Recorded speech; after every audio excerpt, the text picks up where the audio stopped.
You are watching Beyond the News. Like, comment, and subscribe.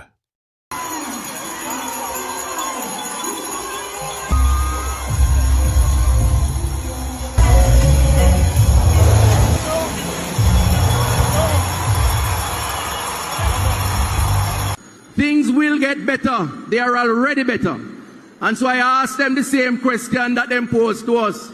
How could we want to, as Jamaicans, go back to the days of 2015 with scandal bag making scandal aprons? What can go so, ladies and gentlemen? What can go so? What can go so? Venetia, reaction to the Prime Minister's speech. An awesome presentation that spoke to both the base and to Jamaica at large. You had something in it for everyone, from the elderly, the disabled, to those persons who are struggling. Of course, the Prime Minister told you that there's so much more to say, but we could not give you everything this afternoon. But you have gotten quite a mouthful. I mean, when you think about what's happening, Jamaicans cry every day about JPS. And so the Prime Minister has heard the cries of every single Jamaican concerned. And so he has taken the steps. GCT has now been reduced on electricity bills. You heard about, giving you some reprieve in terms of the water bills for persons who have, been disconnected from the system, because what we want to do as a responsible movement is to ensure that we have our persons compliant. Jamaicans don't want to be delinquent, but we want to have affordable service delivery, and we want good quality service delivery. This government is holding places like Water Commission and Jamaica Public Service to account, and we're making sure that the Jamaican people can actually increase their quality of life. An awesome presentation, a well-rounded presentation by the Prime Minister, quite animated too. And so there was something for all of us, and there's so much more to look forward to, certainly from the benches of the Parliament. And this was not a run with its speech? Not a run with its speech. If you think about it though, certainly since this administration has been in office, it has been work continuously. I believe one of the pain points has been the road condition. But the truth is the People's National Party has left our roads in really a horrible state of disrepair. We're talking about some roads for over 30 years or more.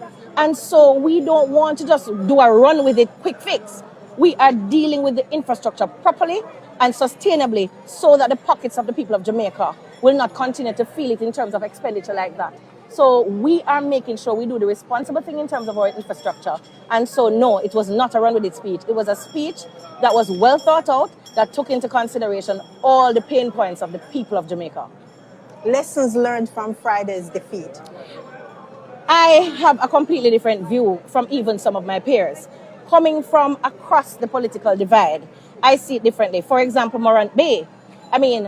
I believe we've achieved our objective, because when you talk about political culturing, it's a serious thing in Jamaica, because we're coming from a very harsh tribal system.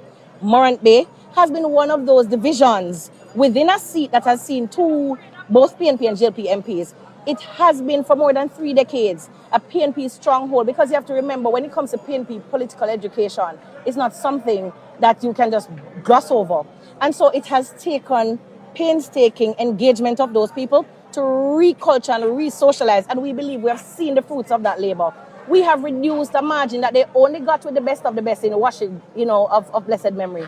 In February, where they had 412 margin, we have reduced that now to 126, and we will continue to re-socialize and reculture the people. There will be no more safe haven for PNP anywhere. When you think about Anan Town, another bastion for the PNP, we're talking about a 54 vote differential here, because our message is resonating. And the truth is, the PNP know that they're scared, because as soon as you have a leveling of the political playing field, then propaganda will not be able to last. Because once we continue to educate the people, it will mean that the message will actually reach them. They will look at things practically and not tribally, and that is what we want.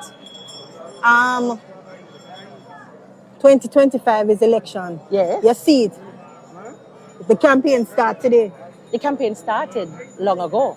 You see, we, in terms of the service we give, that's campaigning. Because everything we do will weigh on the people in terms of how they will grade us when the bell is rung by our Prime Minister. Here you go on. Thank you very much. There's another man called Marky British. And he is a man who believes in holding chains